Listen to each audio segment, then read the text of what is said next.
Саламатсыздар ма, құрметті Едулаев онлайн олимпиадасына қатысушылар. Қазір сіздерге онлайн олимпиаданы қалай қатысу керек екені туралы қысқаша түсіндіретін боламын. Жоғарыда олимпиада деген бөлімді таңдайсыз.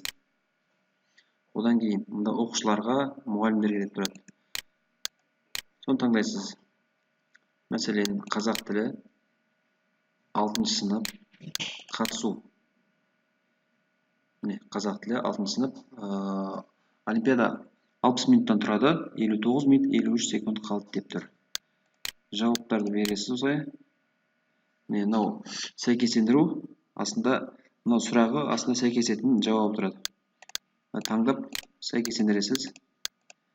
Мен жай ғана белгілеп отырмын, сіздер дұрысын белгілейсіздер.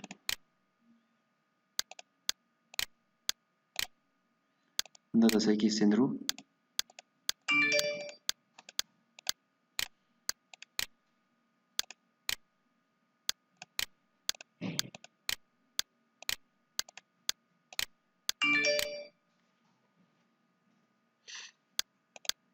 Ең соңғы сұрақ 20-шы сұраққа жауап бердік.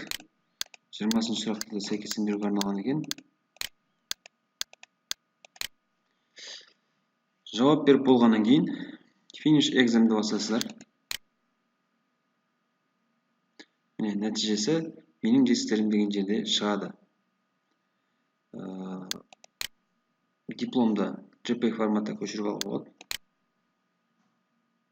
Сертификат. Астында QR код тұр.